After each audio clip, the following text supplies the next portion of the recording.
Hillary Clinton on CBS there. That was stop one on the interview circuit as she promotes her new book. It's called What Happened. And it's officially out today. She tells the story of the 2016 election through her eyes, accepting some blame for her defeat, but also throwing a lot of shade on others, including Bernie Sanders and Vladimir Putin. You'll be seeing a lot more of her. Media appearances planned this week include CNN's Anderson Cooper, as well as The View and Stephen Colbert.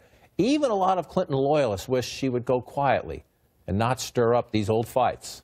Too bad, is her response.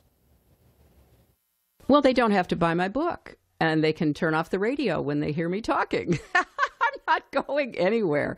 I have the experience, I have the insight, I have the scars that I think, give me not only the right, but the responsibility to speak out.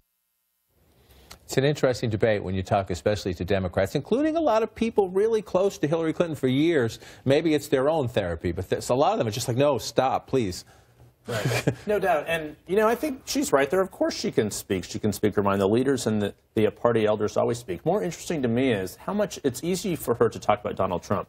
What is she going to say about the Democratic Party? The Democratic Party is going through, a lot of changes of its own. Is she going to weigh in and pick sides in Medicare for All, for example? Is she going to endorse someone? Are people going to seek her endorsement for 2020? So I think she becomes, by saying she's finally not going to run, thankfully, not to dangling it out there, I think she becomes a very fascinating figure. But is she going to try and guide the direction of her own party, not talk about people on the outside? So you think that was definitive?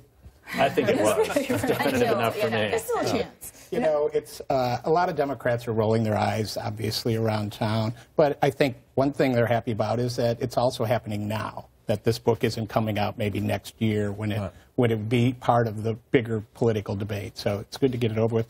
But I also think, I haven't read the book, but the excerpts I've read, and it really seemed to me like, there was a great overconfidence in that campaign, which she admits to. She never prepared for the loss at all. And, we've all covered a lot of campaigns, and overconfidence is a cardinal sin in political campaigns. So, I think there's a reckoning there still for her. Yeah. From the Hill, it seems like, she might be the only Democrat who's excited in Washington about this book right now. And yes, the timing might be better now than next year, but Democrats right now need to unite. They need to, if they're going to be successful in next year, they need to, put up a fight against Trump. And right now, a lot of people are really annoyed on Capitol Hill that she's not just burning, Putin and Sanders. She's also saying Obama should have come out and warned the nation that, Russia was interfering with the democracy, saying maybe she would have got elected there. So the infighting for the Democrats is not helpful, and a lot of lawmakers, especially, for instance, Ron Wyden, one of my colleagues went up to him and asked if he was excited, and his response was, let me just say, I would rather move forward instead of looking back.